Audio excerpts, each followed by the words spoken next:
BJP সভাপতি বিকাশ ধরের রহস্যজনক মৃত্যুর ঘটনায় আহত আব্দুল হক সহ মোট 6 জনকে আটক করে পরিস্থিতি নিয়ন্ত্রণে আনতে সক্ষম হয়েছে শ্রীভূমি পুলিশ।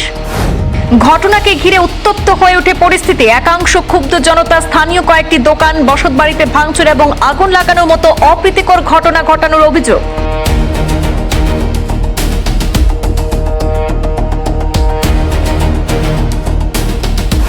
মোবাইল ফোনের সূত্র ধরে সন্দেহভাজন আব্দুল হককে আটক করার পরে পালানোর চেষ্টা করলে পুলিশের পদক্ষেপে তিনি আহত হন।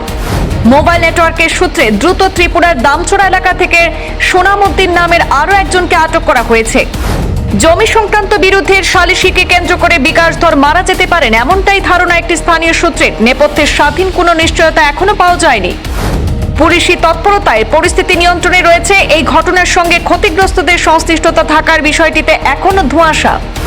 এলাকায় অশান্তি রোধে কড়া পদক্ষেপ গ্রহণ করেছেন শ্রীভূমি জেলার সিনিয়র পুলিশ সুপার লীনা দলে। পুরো এলাকায় মোতায়েন করা হয়েছে কেন্দ্রীয় বাহিনী।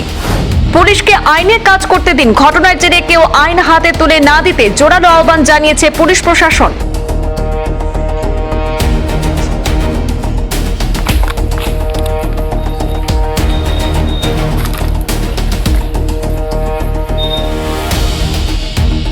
রহস্যজনক নিখোঁজের 3 দিনের মাথায় যোগীছড়ার পরিত্যক্ত একটি বাড়ি থেকে বিজেপির বুথ সভাপতি বিকাশ ধরের মৃতদেহ উদ্ধারের ঘটনায় পুলিশ প্রশাসনের দ্রুত পদক্ষেপে ইতিমধ্যে আটক করা হয়েছে মোট 6 জনকে।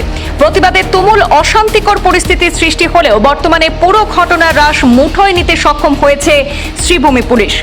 বিশাল কেন্দ্রীয় এবং আধা সামরিক বাহিনী নিয়ে ঘটনার সরজমিন পৌঁছে পুরো বিষয়টি তদারকি করছেন খোদ সিনিয়র পুলিশ সুপার লীনা দলে। মৃতদেহ উদ্ধারের 6 ঘন্টা সময় পার হওয়ার আগেই গুলিবিদ্ধ আব্দুল হক সহ মোট 6 জনকে হেফাজতে নিয়ে জোর জিজ্ঞাসাবাদ চালাচ্ছে পুলিশ।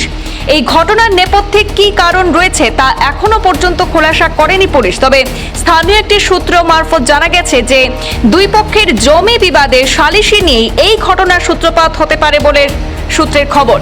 যদিও এই তথ্য পূর্বাঞ্চল প্রতিদিন স্বাধীনভাবে যাচাই করতে পারেনি, তবে পুলিশের জোর তৎপরতা এখনো অব্যাহত রয়েছে।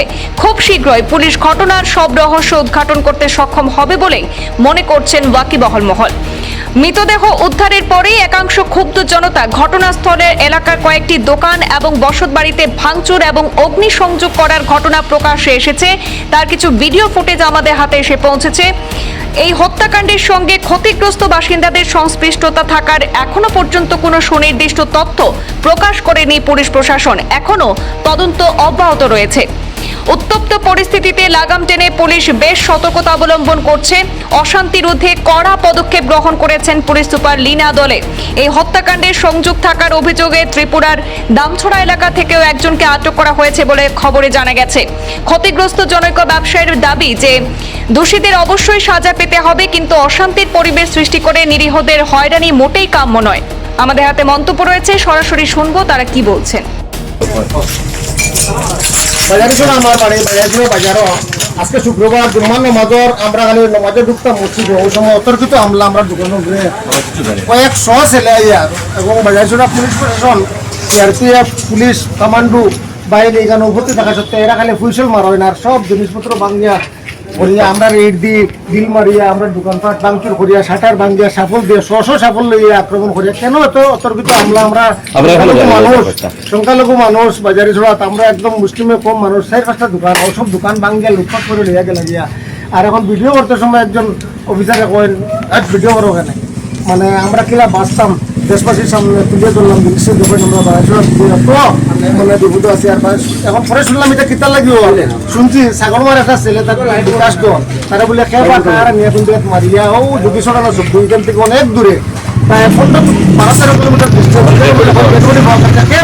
মানসিটা আমরা জড়িত না দিচ্ছ না। এবং মানে অপরাধী যে তার কঠোরতম শাস্তি হোক এটা আমরা চাই। অপরাধী যে তার কঠোর শাস্তি হোক, তার ফাঁসি হোক, মৃত্যুদণ্ড এটা আমরা রাজি আছি। কিন্তু অলরেডি আমরা গরিব মানুষ, আমরা যেটা ফার্মেসিও যখন আমরা শাটার ভাঙিয়া সাফল দিয়ে লুটপাট করি আর মসজিদও এটা সহজ করতে হলে বড় গিয়ে মানুষের মাথা